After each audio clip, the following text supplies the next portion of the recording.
Hello all, ഇന്നത്തെ വീഡിയോയിൽ നമ്മൾ പറയാൻ പോകുന്നത് ക്ലൈൻഫെൽറ്റർ സിൻഡ്രോമിനെ കുറിച്ചും ടേണർ സിൻഡ്രോമിനെ കുറിച്ചാണ്.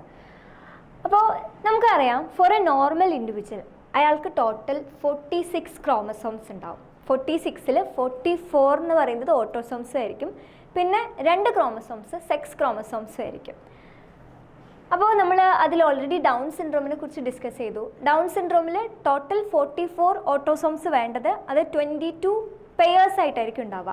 അതിൽ 21ാമത്തെ സെറ്റ് ഓഫ് ക്രോമസോംസിന് ട്രൈസോമി, അതായത് ശരിക്കും 2 എണ്ണം വേണ്ടടുത്ത് 3 എണ്ണം ഒരു അഡീഷണൽ കോപ്പി കൂടെ വരുന്ന സമയത്താണ് ഡൗൺ സിൻഡ്രോം വരുന്നത്. അതിൻ്റെ ക്യാരക്ടറിസ്റ്റിക്സ് എന്തൊക്കെയാണെന്നൊക്കെ നമ്മൾ പഠിച്ചു കഴിഞ്ഞു. ഇനി നമുക്ക് നോക്കാനുള്ളത് ക്ലൈൻഫെൽറ്റർ സിൻഡ്രോമിനെ കുറിച്ചാണ്. അപ്പോൾ ക്ലൈൻഫെൽറ്റർ സിൻഡ്രോമിൽ ആക്ച്വലി സംഭവിക്കുന്നത് എന്താണെന്ന് വെച്ചിട്ടുണ്ടെങ്കിൽ, ശരിക്കും ഒരു മെയിലിന് വേണ്ടത് 44+XY ആണ്. പക്ഷേ ക്ലൈൻഫെൽറ്റർ സിൻഡ്രോമുള്ള ആൾക്കാർക്ക് 44+XXY ആയിരിക്കും അവരുടെ കാരിയോടൈപ്പ് എന്ന് പറയുന്നത്. അപ്പം കാരിയോടൈപ്പ് ഓഫ് ക്ലൈൻഫെൽറ്റർ സിൻഡ്രോം എന്ന് പറയുന്നത് ടോട്ടൽ അവർക്ക് 47 ക്രോമസോംസ് ഉണ്ടാവും. ശരിക്കും 46 ക്രോമസോംസ് ആണ് വേണ്ടത്. ബട്ട് ഇവിടെ കാരിയോടൈപ്പ് വരുന്നത് 47 വിത്ത് XXY ആയിരിക്കും അവരുടെ കാരിയോടൈപ്പ് എന്ന് പറയുന്നത്. അപ്പോൾ since there is a Y chromosome, അവർക്ക് ഒരു ഓവറോൾ മസ്കുലൈൻ ഡെവലപ്മെൻ്റ് ഒക്കെ ഉണ്ടാവും. കാരണം Y ക്രോമസോം എന്താ മസ്കുലൈൻ ഡെവലപ്മെൻറ്റിനൊക്കെ ഹെൽപ്പ് ചെയ്യുന്നുണ്ടല്ലോ.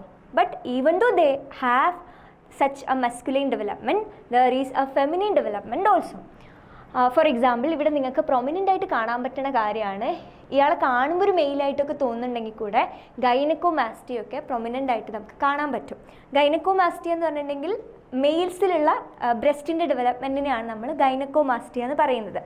ആൻഡ് ഈ ക്ലൈൻഫെൽറ്റർ സിൻഡ്രോം വന്ന ആൾക്കാർ സ്റ്റെറൈലായിരിക്കും, ടോൾ സ്റ്റേച്ചർ ആയിരിക്കും, വിത്ത് ഫെമിനൈസ്ഡ് ക്യാരക്ടർ ആയിരിക്കും അവരുടെ ക്യാരക്ടറിസ്റ്റിക്സ് എന്ന് പറയുന്നത്. ഇനി എങ്ങനെ ഓർക്കുക ഈ ക്ലൈൻഫെൽറ്റർ സിൻഡ്രോം എന്ന് പറയുന്നത് ഒരു additional copy of X chromosome വന്നതാന്ന് നമ്മൾ എങ്ങനെ ഓർക്കാം? അപ്പോൾ ഞാൻ ഓർക്കുക എങ്ങനെയായിരുന്നു എന്ന് വെച്ചിട്ടുണ്ടെങ്കിൽ, ഇവിടെ നിങ്ങൾക്ക് കെ ഇല്ലേ, കെനെ ഒരു കൈൻഡ് ഓഫ് എക്സ് പോലെ ഇമാജിൻ ചെയ്യാൻ പറ്റുന്നുണ്ടോ? അങ്ങനെ പറ്റുന്നുണ്ടെങ്കിൽ ഇമാജിൻ ചെയ്യുക, ഇല്ലെങ്കിൽ ഇമാജിൻ ചെയ്യാൻ ശ്രമിക്കുക. ഓക്കെ, ഈ കെ എന്ന് പറയുമ്പോൾ നമുക്ക് ഞാനെങ്ങനെ ഇമാജിൻ ചെയ്യാം, ഒരു എക്സ് പോലെ ഇമാജിൻ ചെയ്യുന്ന സമയത്ത് നമുക്ക് എന്താ ഒരു additional copy of X chromosome വരുന്നതിനെയാണ് ക്ലൈൻഫെൽറ്റർ സിൻഡ്രോം എന്ന് പറയുന്നത് നമുക്ക് പെട്ടെന്ന് ഓർക്കാൻ പറ്റും. അപ്പോൾ അടുത്ത കാര്യം നോക്കാം. അടുത്ത നമുക്ക് ടേണർ സിൻഡ്രോമിനെ കുറിച്ചാണ് നോക്കേണ്ടത്. ഞാൻ ഓൾറെഡി പറഞ്ഞു കഴിഞ്ഞു, ഒരു നോർമൽ പേഴ്സണിൽ 44 ഓട്ടോസോം ഉണ്ടാവും, പിന്നെ ഒരു സെറ്റ് ഓഫ് സെക്സ് ക്രോമസോംസ് ഉണ്ടാവും. അപ്പോൾ ഫോർ എ ഫീമെയിൽ ശരിക്കും 44+XX ആണ് ശരിക്കും ഒരു ഫീമെയിലിന് വേണ്ടത്. പക്ഷേ ടേണർ സിൻഡ്രോം ഉള്ള ഫീമെയിലിൽ 2 എക്സ് ക്രോമസോംസ് വരേണ്ടടുത്ത് അവർക്കാകെ ഒരു എക്സ് ക്രോമസോമേ ഉണ്ടാവുള്ളൂ. അപ്പോൾ നമ്മൾ ഇതിങ്ങനെയാണ് റെപ്രസെൻറ്റ് ചെയ്യുക, 44+X നമ്മൾ റെപ്രസെൻറ്റ് ചെയ്യുക ഇങ്ങനെയാണ്. Absence of 1 of the X chromosomes വരുമ്പോഴാണ് നമ്മൾ ടേണർ സിൻഡ്രോം വന്നെന്ന് പറയുക. And they are also sterile. ആർക്കെ സ്റ്റെറൈൽ? ക്ലൈൻഫെൽറ്റർ സിൻഡ്രോം വന്ന ആൾക്കാരും ടേണർ സിൻഡ്രോം വന്ന ആൾക്കാരും സ്റ്റെറൈലായിരിക്കും. Ovaries R rudimentary. അവർക്ക് ഓവറിയൊക്കെ ഉണ്ടാവും, അതായത് ഒരു എക്സ് ക്രോമസോം ഉണ്ടാവല്ലോ, ആ ഒരു എക്സ് ക്രോമസോം ഈ ബേസിക് ആയിട്ടുള്ള ഫീച്ചേഴ്സൊക്കെ ഈ ഒരു എക്സ് ക്രോമസോം കാരണം ബേസിക് ആയിട്ടുള്ള ഫീച്ചേഴ്സ് ലൈക്ക് ഓവറിയൊക്കെ അവരുടെ ഉള്ളിൽ ഉണ്ടാവും. But they are rudimentary. Rudimentary എന്ന് പറഞ്ഞാൽ എന്താ മക്കളെ?